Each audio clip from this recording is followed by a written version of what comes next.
Nadreen ज़रा सोचें कि अगर आपको 3000 लाइट ईयर्स दूर किसी और सियारे पर भेजा जाए और वहां जाकर आप एक इंतहाई ताकतवर टेलीस्कोप की मदद से ज़मीन पर जूम करें तो क्या आप जानते हैं कि आपको ज़मीन पर क्या नज़र आएगा।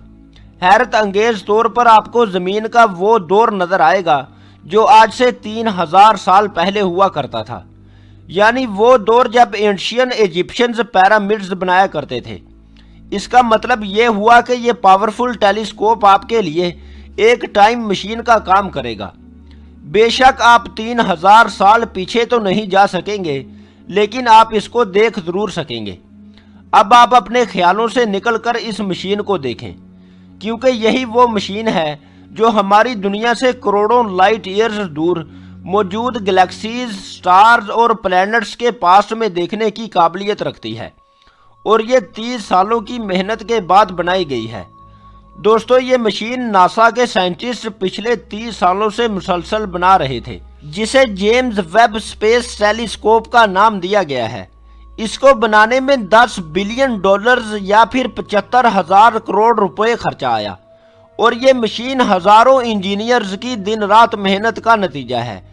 ये दुनिया का सबसे पावरफुल और सबसे कॉम्प्लेक्स टेलीस्कोप है जो यूनिवर्स में करोड़ों अरबों साल पहले होने वाले वाकयात को देख सकेगा, और इसी वजह से कई साइंटिस्ट इसको टाइम मशीन का नाम भी दे रहे हैं।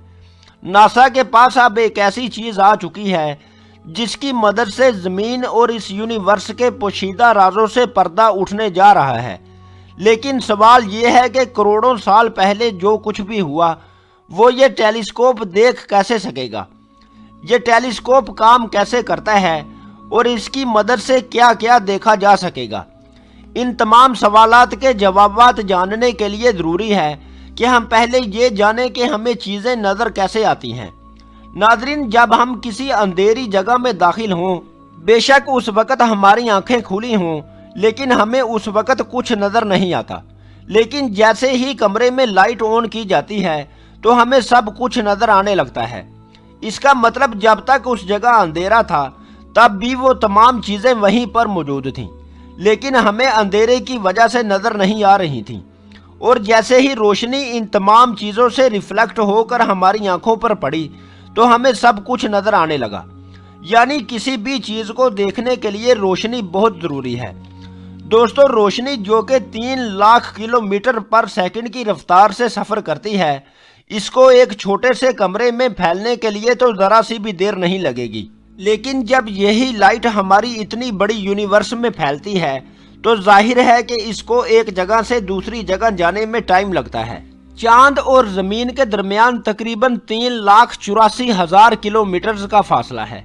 सूरज की रोशनी जब चांद से टकराकर ज़मीन तक पहुंचती है तब ही हमें चांद नज़र आता है, और ये रोशनी चांद से ज़मीन तक पहुंचने में सिर्फ 1.25 सेकंड लगाती है। इसका मतलब ये हुआ कि जो चांद हम देख रहे होते हैं वो असल में चांद का 1.25 सेकंड पुराना वर्जन होता है। ये तो रहा चांद जो कि ज़मीन के काफ़ी करीब है। दूर जो चमकता तारा आप देख रहे हैं ये है सैटर्न, जो कि हमारे ही सोलर सिस्टम का एक प्लैनेट है। ज़मीन से सैटर्न तक का फासला तकरीबन 160 करोड़ किलोमीटर है। रोशनी जो कि 3 लाख किलोमीटर पर सेकंड की रफ्तार से सफ़र करती है, उसको सैटर्न से ज़मीन तक आने में पूरे 5,333 सेकंड या फिर 1.5 घंटा लग जाता है। यानी सैटर्न जो कि हम ज़मीन से देख रहे होते हैं ये असल में सैटर्न का 1.5 घंटे पुराना वर्जन होता है। अगर इस वक्त सैटर्न टूटकर 2 टुकड़े भी हो जाए तब भी हमें 1.5 घंटे तक ये ऐसे ही नज़र आता रहेगा। यानी अगर ये कहा जाए कि हम सैटर्न के पास्ट में देख रहे होते हैं तो ये भी गलत नहीं होगा। स्पेस साइंटिस्ट और एस्ट्रोनॉमर्स स्पेस में फासले को किलोमीटर्स में नहीं बल्कि लाइट ईयर्स या फिर लाइट आवर्स में नापते हैं। स्पेस में लाइट 1 घंटा ट्रैवल करने के बाद जितना भी फासला तय करेगी उस फासले को लाइट आवर कहा जाता है, और अगर यही लाइट स्पेस में 1 साल तक सफ़र करने के बाद जितना भी फासला तय करेगी उस फासले को लाइट ईयर कहा जाता है। जैसा कि आपने जाना कि सैटर्न से ज़मीन तक लाइट को आने में 1.5 घंटा लगता है, تو ہم یہ بھی کہہ سکتے ہیں کہ سیٹرن زمین سے 1.5 لائٹ آرز دور ہے۔ اب ہم چلتے ہیں اپنے سولر سسٹم سے بھی باہر۔ یونیورس بہت بڑی ہے، اتنی بڑی کہ اس تصویر میں آپ جو گلیکسی دیکھ رہے ہیں یہ ہے ملکی وے گلیکسی، اور اس گلیکسی میں آپ یہ جو چھوٹا سا نشان دیکھ رہے ہیں یہاں کہیں ہے ہمارا سولر سسٹم۔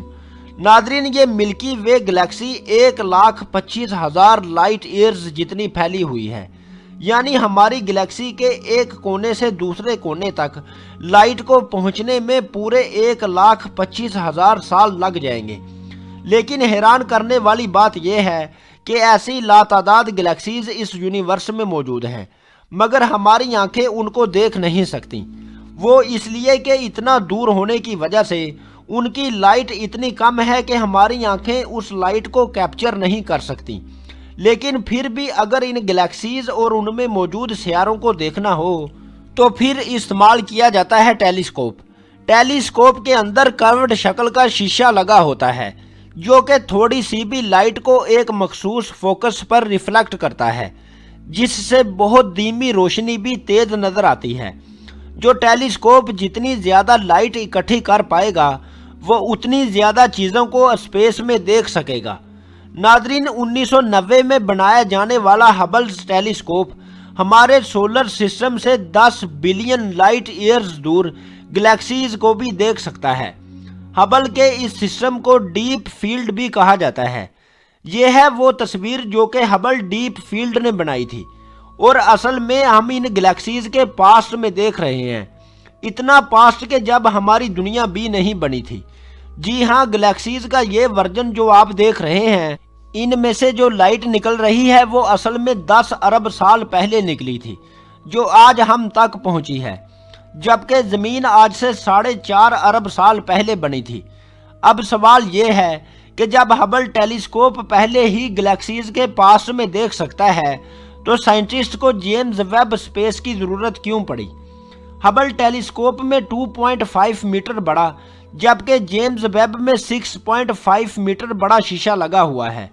ہبل ٹیلیسکوپ انسانی آنکھوں سے 100 گنا زیادہ لائٹ اکٹھی کرنے کی صلاحیت رکھتا ہے، جبکہ جیمز ویب انسانی آنکھوں سے 10 لاکھ گنا زیادہ لائٹ اکٹھی کر پائے گا۔ انجینئرز کا کہنا ہے کہ جیمز ویب اتنا پاورفل ہے کہ اگر اس کو چاند پر رکھا جائے تو وہ زمین پر کسی چھوٹی سی موم بتی کی روشنی کو بھی دیکھ پائے گا۔ نہ صرف اتنا بلکہ James Webb infrared light کو بھی دیکھنے کی صلاحیت رکھتا ہے۔ سائنس کے مطابق جو گلیکسیز اور سٹارز ہم سے دور جا رہے ہیں ان کی لائٹ ہمارے تک پہنچتے پہنچتے انفرا ریڈ لائٹ میں تبدیل ہو جاتی ہے۔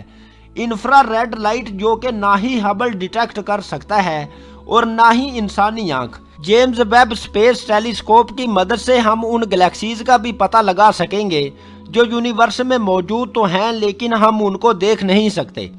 25 دسمبر 2021 کو جیمز ویب ٹیلیسکوپ کو اسپیس میں ہمیشہ کے لیے روانہ کر دیا گیا ہے۔ جیمز ویب کو زمین سے تقریباً 15 لاکھ کلومیٹر دور ایک پوائنٹ پر پار کیا جائے گا جس کو L2 پوائنٹ کہا جاتا ہے۔ ناسا کے اندازے کے مطابق 25 جنوری 2022 کو یہ ٹیلیسکوپ L2 پوائنٹ پر پہنچ جائے گا، اور اگر سب کچھ پلان کے مطابق چلتا رہا تو L2 پوائنٹ پر پہنچتے ہی جیمز ویب ٹیلیسکوپ اپنا کام شروع کر دے گا۔ امید ہے دوستو آپ کو آج کی ویڈیو پسند آئی ہوگی۔ کومنٹ کر کے اپنی قیمتی رائے سے ضرور آگاہ کیجیے گا۔ بہت شکریہ۔ اللہ حافظ۔